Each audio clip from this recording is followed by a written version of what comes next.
हनुमान जी को संकट मोचन क्यों कहा जाता है, जाने इसके मुख्य कारण। भगवान हनुमान जी शिव जी के अवतार हैं। वे साथ ही उन्हें पवन पुत्र के नाम से भी जाना जाता है। उनकी माता का नाम अंजनी था, जिन्हें कठोर तपस्या के बाद हनुमान जी जैसे पुत्र की प्राप्ति हुई। बचपन में भगवान ब्रह्मा जी के द्वारा मिले वरदान व सभी देवताओं की शक्तियाँ अर्जित करके हनुमान जी परम शक्तिशाली हो गए थे। हनुमान जी का जन्म ही इस पृथ्वी पर भगवान श्री राम के संकटों को दूर करने के लिए व उन्हें अपना लक्ष्य प्राप्त करने में सहायता करने के लिए हुआ था। इसी कारण जब भगवान राम 14 वर्ष के वनवास पर गए और दुष्ट रावण ने माता सीता का अपहरण कर लंका ले गया, तब भगवान राम की हनुमान से भेंट हुई। हनुमान जी में कई गुण थे, वह उनको सभी वेदों शास्त्रों का भी संपूर्ण ज्ञान था, किंतु इसी के साथ साथ हनुमान जी को संकट मोचन कहा जाता था, अर्थात संकट को दूर करने वाला व जीवन को एक नई दिशा दिखाने वाला। हनुमान जी को संकट मोचन कहने के पीछे भी कई कारण हैं, जिनके बारे में आज हम इस वीडियो में जानेंगे। तो हेलो दोस्तों, वेलकम बैक है मेरी एक और वीडियो में। अगर मेरी वीडियो पे कोई नया है तो चैनल को सब्सक्राइब करें एंड वीडियो को एंड तक देखें। तो वीडियो स्टार्ट करते हैं। हनुमान जी को संकट मोचन क्यों कहा जाता है, यह जानने से पहले हमारा यह जानना आवश्यक है कि आखिर संकट मोचन का अर्थ क्या होता है। दरअसल संकट मोचन का अर्थ केवल हमारे संकटों को हरने वाले से ही नहीं कहा जा सकता, बल्कि इसका अर्थ हमें एक नई दिशा दिखाना और उस पर आगे बढ़ने की प्रेरणा देना है। यह तो हम सभी जानते हैं कि हनुमान जी भगवान शिव के अवतार हैं, जिनका जन्म भगवान विष्णु के 7वें अवतार भगवान श्री राम की सहायता करने के उद्देश्य से हुआ था। उस कालखंड में भगवान हनुमान ने अपनी बुद्धिमत्ता और चतुराई के बल पर श्री राम के बड़े से बड़े संकटों का पल भर में हल कर दिया था। जब वे भगवान श्री राम के संकटों को हल कर सकते हैं तो हम क्या चीज़ हैं। इसलिए हमारे संकटों को हल कर हमारे जीवन को एक नई दिशा दिखाने वाले को इस संकट मोचन कहा जाता है। रामायण की कथा व श्री राम व दुष्ट रावण के बीच हुए युद्ध को तो आप सभी जानते होंगे, और उसमें भगवान हनुमान की भूमिका से भी आप भली बातें परिचित होंगे। आइए जानते हैं हम हनुमान जी ने कब प्रभु श्री राम पर संकट आने पर उनकी सहायता और उन संकटों को दूर कैसे किया। नंबर 1, माता सीता को खोजना। जब दुष्ट रावण माता सीता को धोखे से अपने पुष्पक विमान में अपहरण कर भारत भूमि से दूर लंका ले गया, तो राम और लक्ष्मण के लिए माता सीता का पता लगाना बहुत मुश्किल था। साथ ही उन्हें माता सीता के कुशल मंगल की चिंता भी थी। ऐसे समय में हनुमान ने अपनी शक्तियों का प्रयोग करके लंका की ओर उड़ान भरी और माता सीता से भेंट की। वहाँ उन्होंने न केवल माता सीता का पता लगाया, अपितु उन्हें सुरक्षित बाहर निकालने का आश्वासन भी दिया। इसी के साथ जब लंका के सैनिकों ने हनुमान को पकड़ लिया था और उन्हें रावण के सामने ले गए थे, तब रावण ने हनुमान की पूंछ में आग लगाने का निर्देश दिया, किंतु हनुमान जी को इससे कुछ नहीं हुआ, अपितु उन्होंने अपनी पूंछ की आग से पूरी लंका को आग लगा दी थी। नंबर 2, विभीषण को अपनाना। जब रावण का भाई विभीषण लंका से निष्कासित होने के बाद श्री राम की शरण में आया, तब पूरी वानर सेना उनके चरित्र पर संदेह कर रही थी, किंतु केवल राम के प्रिय भक्त हनुमान जी थे। उन्होंने उनकी मनोदशा को समझा व इससे श्री राम का साथ दिया व पूरी सेना को समझाया। वहीं विभीषण अंत में जाकर रावण की मृत्यु का कारण भी बना। नंबर 3, राम सेतु निर्माण।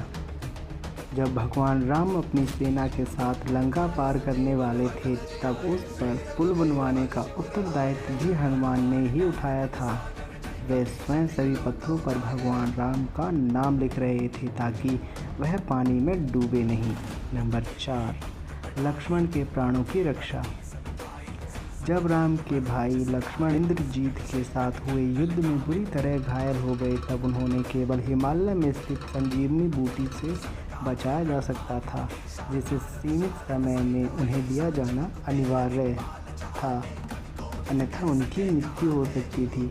ऐसे समय में हनुमान जी ने यह काम किया और हिमालय पर्वत से पूरी संजीवनी पर्वत को उठा ले आए।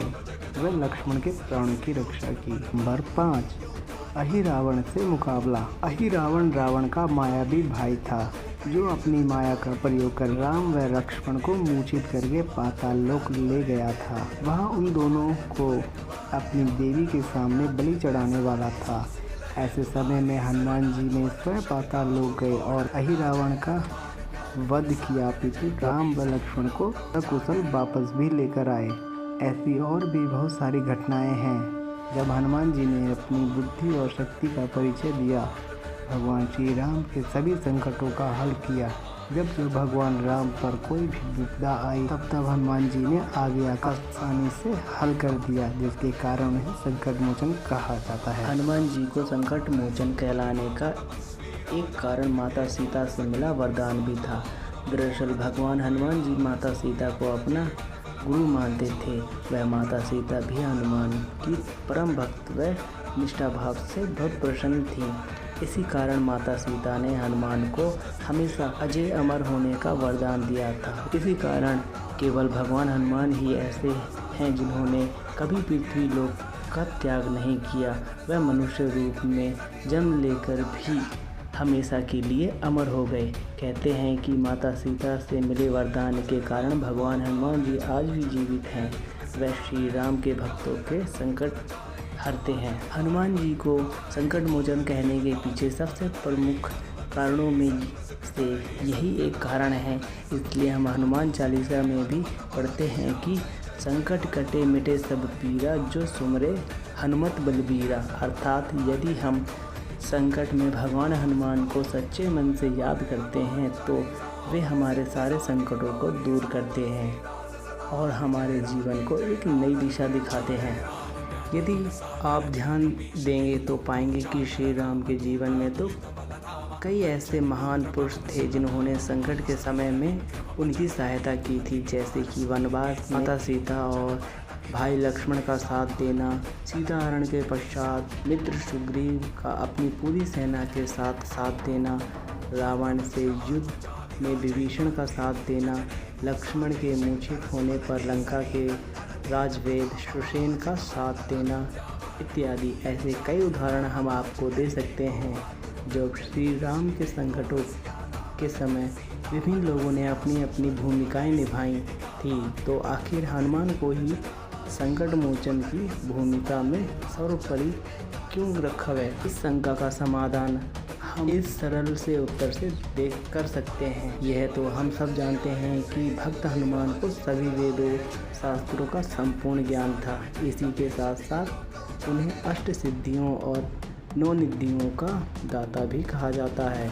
किंतु यदि आपने ध्यान दिया हो तो ज्ञानियों में सबसे ज़्यादा ज्ञानी होने के बाद भी संपूर्ण रामायण में हनुमान कहीं भी आपको किसी के साथ शास्त्र की व्याख्या करते, दूसरों को वाद विवाद के लिए आमंत्रित करते या प्रवचन देते हुए नहीं दिखाई पड़ते। रामायण में हनुमान केवल वहीं बोले जहां उनकी आवश्यकता थी, ना उससे कम बोले और ना ही उससे अधिक। जब हनुमान पहली बार समुद्र पार करके लंका पहुंचे थे, तब उनकी रावण से पहली बार भेंट हुई थी। तब भी हनुमान ने रावण को सीमित शब्दों में सचेत कर दिया था, लेकिन उनके न समझने पर वे मौन हो गए और उसके बाद का परिणाम हम सभी जानते हैं। कहने का अर्थ यह हुआ कि ज्ञानी का अर्थ ही मौन हो जाना होता है। साधारण मनुष्य इसलिए बोलता है ताकि बोलने से शायद कुछ प्राप्त हो जाए। बुद्धिमान व्यक्ति द्वारा वाद विवाद का उद्देश्य अपनी बुद्धिमत्ता का परिचय देना होता है, जबकि जिसने संपूर्ण ज्ञान प्राप्त कर लिया हो वह किसी से अनावश्यक बातचीत नहीं करता। वह केवल उतना बोलता है जितना स्थिति के अनुसार आवश्यक हो। इसलिए रामायण में आप हनुमान को बोलते हुए कम पाओगे और अपने कर्मों को करते हुए ज़्यादा। भले ही श्री राम के जीवन में समय समय पर कई दुविधाएं आई हो और उनका निवारण करने में अलग अलग लोगों की भूमिका रही हो, लेकिन जब श्री राम की विपत्ति का हल किसी के पास नहीं था तब हनुमान काम आए थे। जैसे कि जब श्री राम और लक्ष्मण मेघनाथ के नागपाश में अपनी अंतिम सांसें गिन रहे थे, तब हनुमान बिना एक पल व्यर्थ किए सीधे भगवान गरुड़ को लेने चले गए थे, जिन्होंने श्री राम और लक्ष्मण को नागपाश से मुक्ति दिलाई थी। ऐसे आपको कई उदाहरण मिल जाएंगे जब हनुमान ने बातों में अपना समय व्यर्थ करने की बजाय कर्मों को प्राथमिकता दी। इसी के साथ माता सीता के आशीर्वाद से उन्हें कलयुग के अंत तक इस पृथ्वी पर रहने और श्री राम के भक्तों के संकटों को हल करने के लिए रहना है।